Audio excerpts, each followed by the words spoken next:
Hello, all of you nefarious needle dick Neanderthals of the world. My name is Eliza Pancakes, and we are very nearly towards the end. Thank God for this horrible season of What's in the Bag.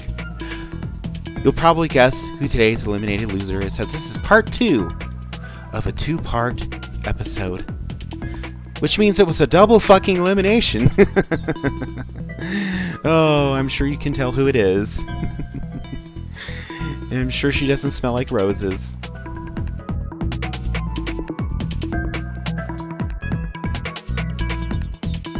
Hibiscus, my little flower queen of the season. I knew you'd get here at some point. Although, I have to say, I was expecting you to be here in the winner's circle, at least, even if you didn't actually get crowned, which I was kind of hoping you would win this season. I thought you would have at least been top 3, but here you are, eliminated loser alongside Lady Kaguya. How do you feel about that? Well, to be honest, Eliza, it feels shitty. Ooh, shooting straight from the hip this one. I like that. Hibiscus, I can appreciate that. You are like the first ever queen on the show, this first ever eliminated loser, who's actually upfront and fucking honest. Thank you. Thank you so much for being honest. That's all I ask, because this show is built on a foundation of honesty and trust. Vis-a-vis, I trust that you queens are miserable. And honestly, it amuses me to no end. Oh, honey. But seriously, I'm so sorry that you got let go when you did. I mean, I thought you were doing well, and you sent the goblin home, so there's that. As true as that is, Eliza, nothing makes up for the fact of being a finalist and a loser. Oh, honey, don't beat yourself up. There have been plenty of losers at the finale, like since before you. Lapis, probably the first ever real she's a runner-up, so she's the biggest loser. Then you've got Zaltis and Landon in season 2, and then you've got a whole walloping you got a trio of losers in season 3. You've got Cute and Delilah Devereaux Dupree and Tawny Breckenridge, and then in season 4 you've got everyone who was an Abacus. I mean, don't feel so bad. I mean, there's probably going to be other seasons, other chances, opportunities to win. And I'm sure if you go up against queens from other seasons, you definitely won't be a first out, right? So anyway, let's check out this fashionable, sleek black handbag you brought with us today, Hibiscus, and see what's in the bag. Okay, so obviously this very first look here is your Golden Glamazons look. Sadly, the look that you were not eliminated in, but you didn't win anything in either. My mind's a little flustered.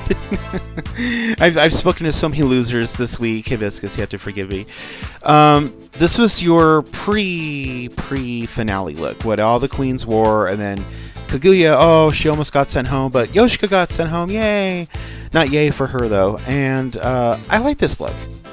It definitely says Golden Glamazon. The look on you it gives a statuesque look, a figure, very modelly. I like this look. It's beautiful. It's gorgeous. The shoes, they look kind of silvery, but I can tell they're gold. This is not like a yellow gold. This is I can tell it's a refined gold, if that makes sense. And I like this look. I think you have a very fashion-forward taste, Hibiscus, and that really shows in your drag. Bit of trivia. That dress actually belonged to my sister. She wore it for her prom, and I claimed it for myself once she moved out of the house. Wow, not only fashionable, but also resourceful. How iconic can you get, Hibiscus? Oh, stop. I'm falling for you already.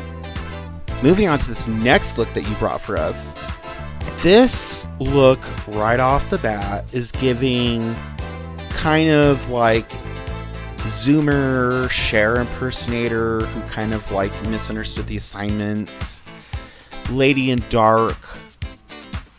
I like it. It's definitely something you would wear. It's something that I probably would wear either on the corner or at the club. Hibiscus, fill us in. What is this look supposed to be? This is what I would have worn for the lip sync for The Crown. Oh, right. Okay, that makes sense. That actually makes sense. Looking at this look, the top, the little booty shorts. Probably would have gone without the stockings because there's really no point to wearing those, or the pantyhose or whatever. The boots make sense. The top. I'm sure the hair would have been long, and long hair don't care. Am I right, Hibiscus? Long and sexy to keep it flowing.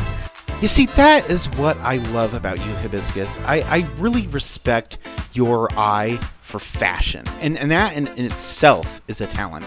When you look at half these other queens, they show up looking like complete dog shit. And somehow they even made... it boggles my mind how they even made it past the casting process. Like, sure, you can, like, fool some people with, like, some tricky lighting, and maybe have your best friend do your makeup and you borrow your mom's weave. Okay, sure, but like once they see you in person, wouldn't they realize that you're such a train wreck of a mess? Okay, maybe this person will be like Laganja on season 6 of RuPaul Drag Race and be great TV, or this person is such dog shit they should not have even gotten on the show, like Shangela in season 3 of RuPaul's Drag Race. Oh, I hope that Starfang Presents Plus doesn't fire me out of anger in retaliation for mentioning an outside franchise. It's not like Morgan's Drag Race lifted itself off of anything, right?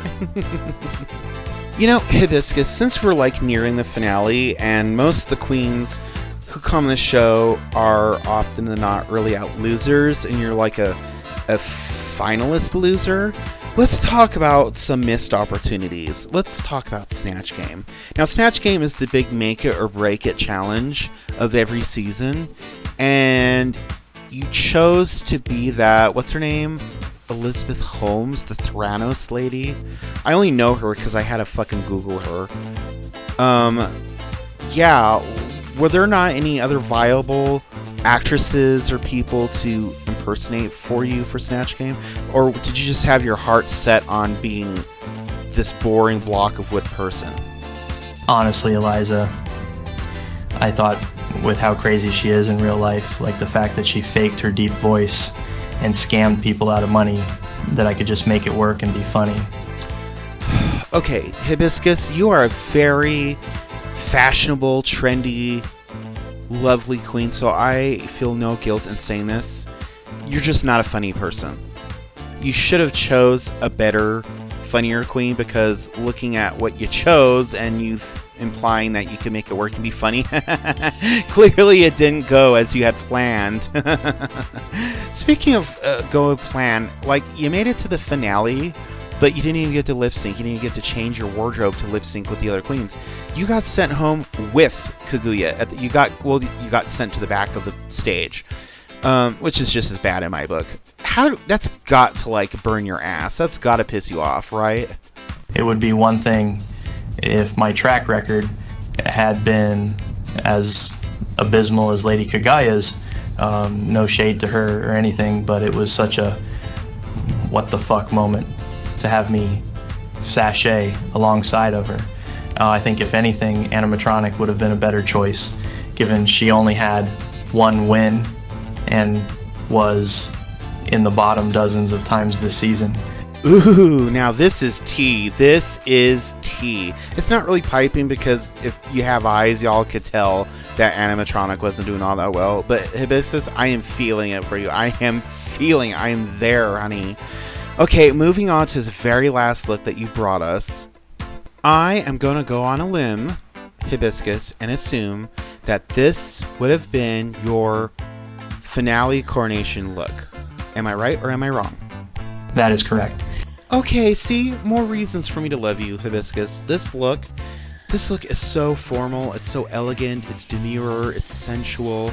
It says, crown me, baby, crown me. But it says Hibiscus. It's like, you said episodes ago when you kind of feuded with Pashmina about like a goth look. Looking back at that moment, it makes sense because I can tell you're not just some trendy poser. You grew up goth, or at least appreciating the goth aesthetic, and that has become a staple of your drag.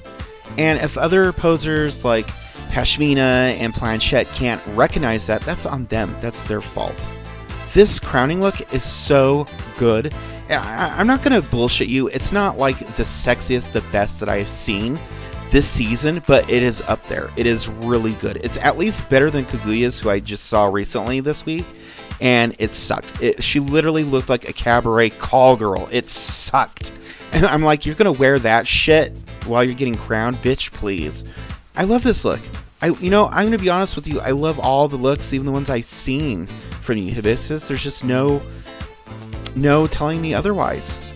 I appreciate you placing so much faith in my drag. It means a lot. Darling, I am your biggest fan. And I don't mean fattest fan. That would be probably... Gosh, were there any fat girls this season? It would probably be well off from season 3. Anyway, we're running out of time, darling. Do you have any closing words before I close out the show? Yes, I'm coming back to drag, and I'm going to kick ass and take names. Oh, honey, I don't think that the drag community can survive another brutal beat down from you or anybody. I mean, let's face it. You, Pashmina, and Lumina were holding this fucking season together, and well, we saw the end result. All right, well, I'm going to go ahead and close out the show. All right, kids. Tune in next week when I'm joined with Kirk Cameron on the set of his latest hate film, Not Without My Abortion, that calls out the evils of women's rights and body autonomy. Oh, I finally get that leading role I've been asking for all these years. They love me. They really love me. And if this works out, maybe I'll get a recurring part on the Hallmark Channel. Soccer moms, you know what I'm talking about.